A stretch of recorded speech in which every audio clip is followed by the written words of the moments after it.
Olá! Hoje a gente mergulha num assunto que, olha, às vezes dá um nó na cabeça de quem lida com o processo do trabalho, né? Os recursos. Parece um labirinto mesmo. Uhum, com certeza. É tanta regra, prazo, detalhezinho. Exato. Mas assim, os recursos são fundamentais, né, para tentar reverter uma decisão. O lado bom é que se a gente pega a lógica da coisa, as regras principais, aí o caminho fica mais claro. A ideia aqui é justamente desmistificar uns pontos-chave. Perfeito. Então vamos nessa. Começando por uma regra que busca acelerar tudo. A irrecorribilidade imediata das decisões interlocutórias. Parece um nome complicado, né? Parece, mas a ideia é simples. Qual é?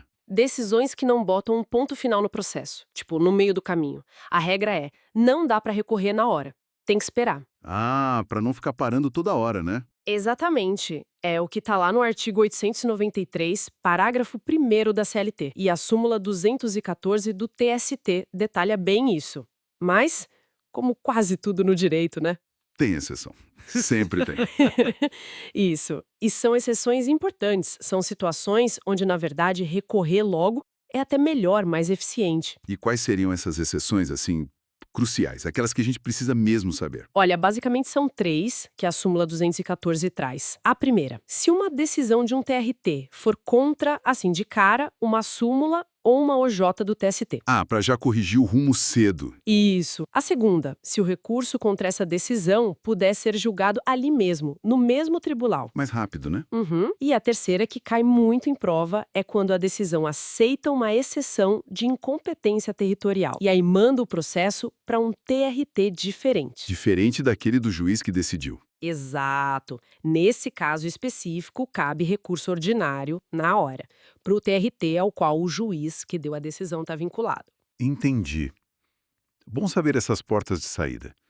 Agora, além de saber quando recorrer, tem os requisitos, né? Os tais pressupostos recursais. Quais são os que mais pegam? Há dois são campeões de dúvida: tempestividade e preparo. Tempestividade é o prazo, né? O prazo, fundamental. No processo do trabalho, a regra geral é tranquila, 8 dias. Para a maioria dos recursos. Recurso ordinário, agravo de petição, agravo de instrumento, 8 dias úteis. Mas tem exceção aí também, né? Tem. A grande exceção são os embargos de declaração. Esses têm um prazo mais curtinho, 5 dias úteis. Perdeu o prazo, já era. 5 dias? Anotado. E o preparo? Aquela parte que mexe no bolso. Custas, depósito. Isso. O preparo tem duas partes: as custas processuais e, o que gera mais discussão, o depósito recursal. Esse depósito é tipo uma garantia, sabe? Exigido geralmente do empregador quando tem condenação para pagar alguma coisa em dinheiro. Uma garantia para o pagamento futuro se a condenação for mantida. Exatamente. E um ponto-chave aqui que às vezes confunde: o pagamento e a comprovação disso tudo tem que acontecer dentro do prazo do recurso. Mas olha que interessante. Hum, Não precisam ser feitos junto com a petição do recurso. Você pode protocolar o recurso no último dia do prazo, por exemplo, e juntar o comprovante de pagamento logo depois, desde que ainda dentro daquele prazo original de 8 dias. essa flexibilidade na hora de comprovar é boa.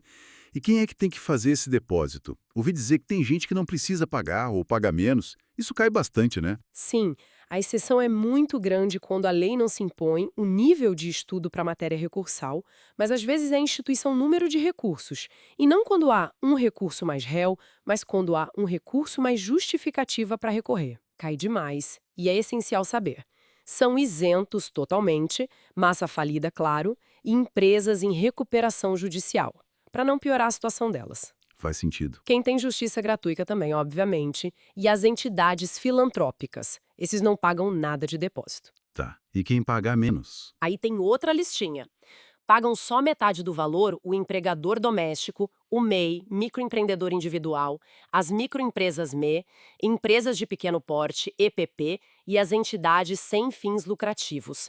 Lembrar, quem está isento e quem paga metade é crucial. Nossa, essas listas são ouro mesmo.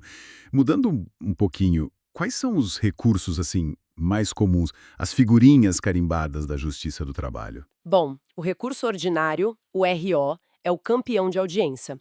É o recurso padrão contra as decisões finais das varas do trabalho ou dos TRTs quando eles julgam um caso que começou direto lá.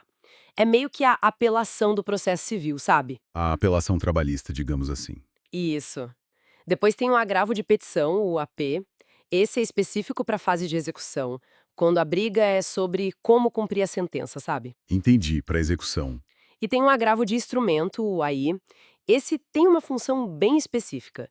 Ele serve para tentar destrancar um recurso principal, tipo um arro ou um recurso de revista, que foi barrado lá embaixo.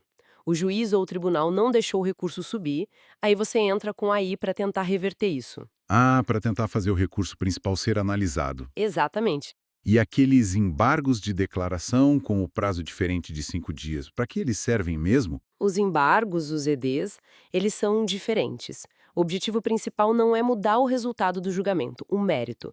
É mais para corrigir a decisão, se ficou faltando alguma coisa, omissão, se tem algo contraditório, se está confuso, obscuridade, ou se tem erro material, tipo um erro de cálculo. Para deixar a decisão redondinha. Perfeito.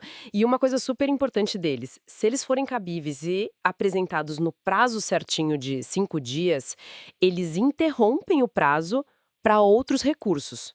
Para todo mundo, Interrompem, não é suspender? interrompe. Significa que o prazo para os outros recursos para de contar e, depois que os embargos forem julgados, ele começa a contar de novo do zero. Inteirinho. Uau! Isso é um detalhe processual muito relevante, realmente.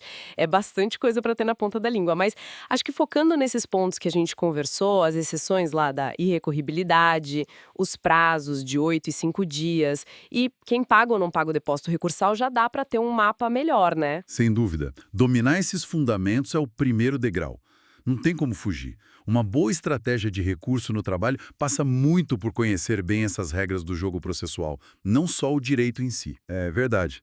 Fica até uma reflexão, né? Como é que essa complexidade toda do processo, com tanta regra, tanta exceção, se equilibra com aquela busca da justiça do trabalho por ser rápida, por ter celeridade, sem atropelar o direito de defesa de ninguém? Um equilíbrio delicado. Muito delicado. É algo para a gente continuar pensando, com certeza. Bom, esperamos que essa nossa exploração tenha ajudado a clarear um pouco as ideias.